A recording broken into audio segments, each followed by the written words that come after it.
नमस्कार दोस्तों, स्वागत है आपका आज के मुख्य समाचार में, जिसमें सबसे पहली और बड़ी खबर में आपको बताएंगे कि लालू यादव का नीतीश पर तगड़ा वार। कहा, सुशासनी शराबबंदी में जहरीली शराब से मर रहे हैं लोग। दूसरी बड़ी खबर में जिक्र होगा कि महंगाई के खिलाफ विपक्ष का हल्ला बोल, सड़क पर आंदोलन और प्रदर्शन की तैयारी। और तीसरी बड़ी खबर में आपको बताएंगे कि क्या यूपी विधानसभा चुनाव से पहले प्रियंका गांधी का मौन छीन पाएगा सीएम योगी आदित्यनाथ का चैन। दोस्तों, हर एक खबर की गहराई में आपको ले जाएंगे, लेकिन उससे पहले अगर आपको भी ऐसा लगता है कि यूपी के चुनाव में भाजपा को बड़ा नुकसान होगा तो आप अभी इस वीडियो को लाइक कीजिए और कमेंट में लिखिए जय हिंद। दोस्तों, रुक करते हैं तमाम बड़ी खबरों की तरफ। लालू यादव का नीतीश पर तगड़ा वार। कहा, सुशासनी शराबबंदी में जहरीली शराब से मर रहे लोग। जी हां दोस्तों, बिहार के पश्चिम चंपारण जिले में पिछले 2 दिनों के दौरान संदिग्ध परिस्थितियों में 8 लोगों की मौत हो गई। ग्रामीण इसे जहरीली शराब पीने के कारण मौत बता रहे हैं। हालांकि प्रशासन अभी इस मामले की जांच में जुटा हुआ है। इस बीच आरजेडी सुप्रीमो लालू प्रसाद यादव ने शराबबंदी को लेकर बिहार के नीतीश कुमार पर सरकार पर निशाना साधा है।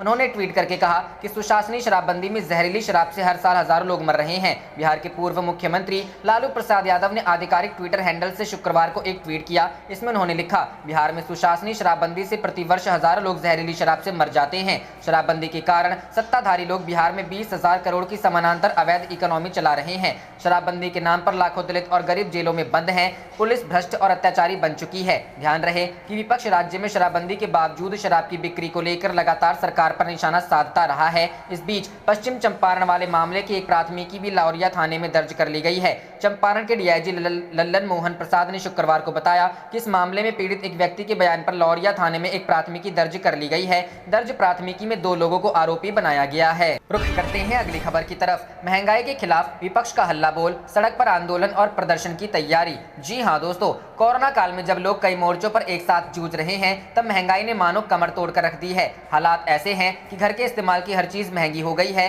रसोई गैस से लेकर पेट्रोल डीजल तक, सब्जी से लेकर दूध तक, राशन से लेकर खाद्य तेल तक की कीमत ने आंखों में आंसू निकाल दिए हैं। महिलाओं पर किचन का बजट कम करने का दबाव आ गया है। घर के सदस्यों का पेट भी भरना है, लेकिन बजट भी नियंत्रित रखना है। ये ऐसी परीक्षा है, इसमें महिलाएं तमाम कोशिशों के बाद भी फेल साबित होंगी। महंगाई ने पिछले कुछ महीनों में अब तक के सारे रिकॉर्ड तोड़ डाले हैं। ऐसे में बिहार में विपक्ष ने कमर कस ली है। सरकार के खिलाफ आक्रोश अब सड़क पर आने वाला है, क्योंकि विपक्षी दलों ने सड़क पर उतरकर आंदोलन की तैयारी कर ली है। सरकार के खिलाफ मोर्चा खोलकर महंगाई कम करने का दबाव बनाने की कोशिश हो रही है। बिहार के मुख्य विपक्षी दल आरजेडी और उसके सहयोगी दल कांग्रेस ने महंगाई के खिलाफ आंदोलन की रणनीति बनाई है। केंद्र के साथ साथ बिहार सरकार को भी बड़े स्तर पर घेरने की तैयारी है। इसकी शुरुआत कांग्रेस कर रही है। शनिवार 17 जुलाई को कांग्रेस ने राजधानी पटना में साइकिल मार्च का फैसला किया है। पटना के बोरिंग रोड से ऐतिहासिक गांधी मैदान तक साइकिल मार्च के जरिए सरकार से महंगाई को लेकर नाराजगी जताने की तैयारी है। पेट्रोल डीजल की बड़ी कीमतों की वजह से ये मार्च साइकिल के जरिए करने का कांग्रेस ने फैसला लिया है। दरअसल पेट्रोल ने देश के इतिहास में पहली बार 100 रुपए प्रति लीटर का स्तर पार किया है। इसके अलावा डीजल भी शतक लगाने के करीब पहुंच चुका है। ऐसे में लोगों के लिए अब गाड़ी से चलना मुश्किल हो गया है। वहीं ईंधन के दाम बढ़ने से माल ढुलाई भी महंगा हो गया है। बाकी चीजों के दाम पर भी इसका असर पड़ा है और महंगाई बढ़ गई है। ऐसे में कांग्रेस का साइकिल मार्च विरोध जताने के लिए है। शनिवार को कांग्रेस के प्रदर्शन के बाद रविवार 18 जुलाई और सोमवार 19 जुलाई को मुख्य विपक्षी दल आरजेडी सड़क पर उतरेगी। आरजेडी ने प्रखंड स्तर से जिला स्तर तक मोर्चा खोलने की तैयारी की है। इसके लिए अन्य विपक्षी दलों से भी आरजेडी ने सड़क पर उतरकर आंदोलन करने का आह्वान किया है। आम जनता को महंगाई के मुद्दे पर साथ जोड़ने के लिए आरजेडी के नेता और कार्यकर्ता जी जान से जुट गए हैं। पार्टी ने प्रखंड मुख्यालय से लेकर जिला मुख्यालय तक आंदोलन की तैयारी की है।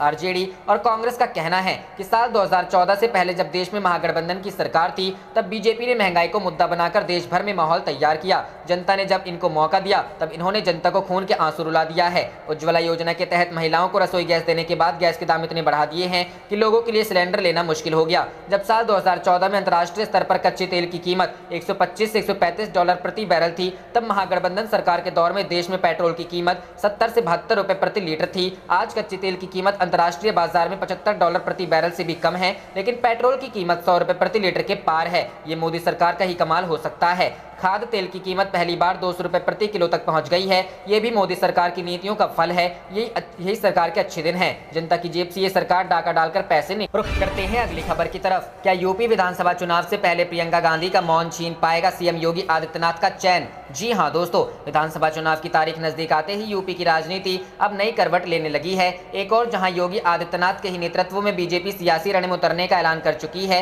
वहीं बाकी दल भी नए साथी या खुद के दम पर लोहा लेने की पूरी तैयारी में जुट जुट गए हैं। इन हलचलों के बीच प्रियंका गांधी के यूपी दौरे पर हर किसी की पैनी नजर है। 3 दिन के दौरे पर यूपी पहुंची प्रियंका ने मौन व्रत से योगी सरकार को संदेश दिया तो ऐसा लगा कि कांग्रेस की रणनीति में अब ट्विस्ट आ गया है। थोड़ी देर बाद जब प्रियंका ने मौन व्रत तोड़ा तो अलग ही तेवर में नजर आई और योगी सरकार पर चुन चुनकर अटैक किया। शनिवार को वह लखीमपुर खीरी में है और एक बार फिर मौन व्रत सियासी हथियार से योगी सरकार की मुश्किलें बढ़ा सकती हैं। लखीमपुर खीरी में वह पसगवां ब्लॉक निवासी उस महिला से मुलाकात करेंगी जिनके साथ ब्लॉक प्रमुख के चुनाव में अभद्रता हुई थी। नामांकन वाले दिन महिला की साड़ी खींचने का मामला सामने आया था। साथ ही प्रियंका दूसरी महिलाओं से भी भेंट करेंगी। इससे पहले लखनऊ पहुंची प्रियंका गांधी ने सरकार की कार्यप्रणाली और प्रदेश की कानून व्यवस्था के खिलाफ लगभग 2 घंटे का मौन धारण किया। प्रियंका ने लखनऊ पहुंचने से पहले ट्वीट कर कोरोना प्रबंधन पर पीएम मोदी के सीएम योगी की तारीफ पर ऐतराज जताकर इरादे जाहिर कर दिए थे। उन्होंने ट्वीट में कहा कि लोगों ने अपार पीड़ा बेबसी का सामना अकेले किया। इस सच्चाई को मोदी जी योगी जी भूल सकते हैं, जिन्होंने कोरोना का दर्द सहा वे नहीं भूलेंगे।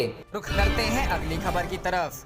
खुद को सफल बताने में लगा एक प्रधानमंत्री, काशी पहुंचे पीएम मोदी पर पुण्य प्रसून वाजपेयी का तंज। लोगों ने भी किए ऐसे कमेंट्स। जी हां दोस्त, प्रधानमंत्री नरेंद्र मोदी गुरुवार को अपने संसदीय क्षेत्र वाराणसी पहुंचे, जहां उन्होंने 1500 करोड़ रुपए के विभिन्न विकास परियोजनाओं का उद्घाटन और शिलान्यास किया। ऐसे में वरिष्ठ पत्रकार पुण्य प्रसून वाजपेयी ने काशी पहुंचे पीएम मोदी पर तंज कसा और कहा, सफल या असफल। खुद को सफल बताने में लगा एक प्रधानमंत्री। पुण्य प्रसून वाजपेयी ने अपनी पोस्ट में एक वीडियो लिंक भी शेयर किया। वीडियो में प्रसून वाजपेयी कहते दिखाई दे रहे हैं, इस देश में कौन सा प्रधानमंत्री सफल रहा या असफल रह गया। कहते हैं कि किसी भी प्रधानमंत्रित्व के काल को परखना हो तो उस दौर में लिए गए बड़े निर्णयों को देखिए जिससे देश में प्रभावित हुआ हो, अंतर्राष्ट्रीय मंच पर उसकी एक छवि उभरी हो। उन्होंने आगे कहा, हो सकता है वो छवि सकारात्मक हो या नकारात्मक। नेहरू से लेकर इंदिरा तक और बीच में लाल बहादुर शास्त्री, इंदिरा के बाद से राजीव गांधी, लंबी कतार को जब आप देखना शुरू करें तो जाहिर है आपके जहन में हर प्रधानमंत्री के काल में लिए गए कुछ निर्णय याद आएंगे। लेकिन जब आप मौजूदा वक्त में आएंगे तो हो सकता है आप कुछ बड़े निर्णयों को लेकर प्रभावित जरूर हों।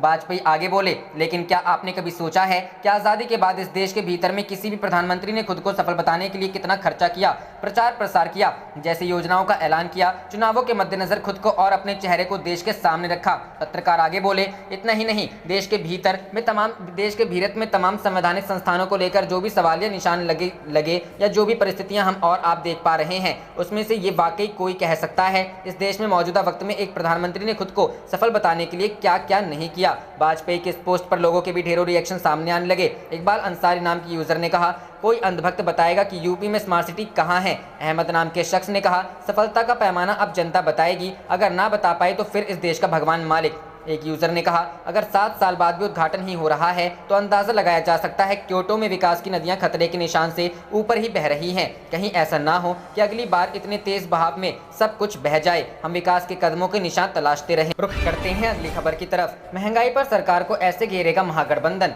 आरजेडी का 18 और 19 जुलाई को एनडीए सरकार के खिलाफ आंदोलन, कांग्रेस और वाम दलों की उपस्थिति पर संशय। जी हां दोस्तों, नेता प्रतिपक्ष तेजस्वी यादव ने बुधवार को राष्ट्रीय जनता दल की ओर से सरकार को घेरने की रणनीति की जानकारी दी। उन्होंने बताया कि 18 और 19 जुलाई को महंगाई के सवाल पर सरकार को घेरा जाएगा, आंदोलन होगा। उनसे जब यह सवाल पूछा गया कि महागठबंधन की बाकी पार्टियां साथ नहीं रहेंगी क्या, तेजस्वी ने कहा कि वह महागठबंधन की बाकी पार्टियों को इसके लिए पत्र लिखेंगे। यह समझने वाली बात है कि आंदोलन के लिए तिथि की घोषणा तेजस्वी ने प्रेस कॉन्फ्रेंस कर पहले कर दी, लेकिन सहयोगी पार्टियों के पत्र बाद में लिखेंगे। इससे स्पष्ट है कि आरजेडी की रणनीति इस आंदोलन में एकला चलो वाली है। कांग्रेस पहले से ही जिला स्तर पर महंगाई के खिलाफ आंदोलन कर रही है। कांग्रेस ने 7 से 10 जुलाई के बीच थाली पीटने की बात कही थी। थाली पीटने की गूंज जनता के बीच ही ठीक से नहीं, सत्ताधीशों तक क्या पहुंची होगी।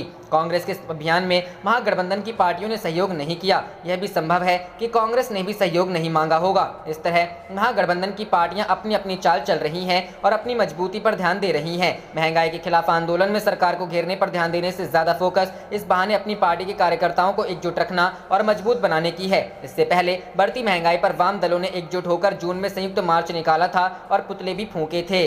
रुख करते हैं अगली खबर की तरफ। राकेश टिकैत ने किया ऐलान, दिल्ली बॉर्डर से वापस नहीं जाएंगे किसान। 5 सितंबर की पंचायत में होगा आगे की रणनीति का फैसला। जी हां दोस्तों, भारतीय किसान यूनियन के नेता राकेश टिकैत ने बड़ा बयान दिया है। रामपुर में राकेश टिकैत ने कहा कि किसान दिल्ली बॉर्डर से वापस नहीं आएंगे, वहीं रहेंगे। सरकार को किसानों से बातचीत करनी चाहिए। उन्होंने कहा कि 5 सितंबर को बड़ी पंचायत बुलाई गई है। आगे की रणनीति को लेकर इसी पंचायत में निर्णय लिया जाएगा। सरकार के पास 2 महीने का समय है। सरकार भी अपना फैसला कर ले, किसान भी कर रहे हैं। ऐसा लग रहा है देश में जंग होगी, युद्ध होगा। न्यूज 18 की रिपोर्ट के अनुसार राकेश टिकैत रामपुर में किसानों का हालचाल जानने आए हैं। टिकैत ने कहा कि हमने डीजल को लेकर आंदोलन किया तो कह रहे हैं कि महंगाई से आपको क्या मतलब है। हम डीजल खरीद रहे हैं, देख रहे हैं सरकार सब्सिडी दे रही है या नहीं। किसान अपनी जेब से डीजल खरीद रहा है, गन्ने का भुगतान नहीं किया जा रहा। तराई वाली बेल्ट को इससे नुकसान हो रहा है। देश के किसान की हालत काफी नाजुक है। टिकैत ने कहा कि सरकार जो कानून लाई है इससे किसानों को ज्यादा नुकसान होगा। सरकार ये कानून वापस ले और किसानों से बात करे, नहीं तो ये आंदोलन जारी रहेगा।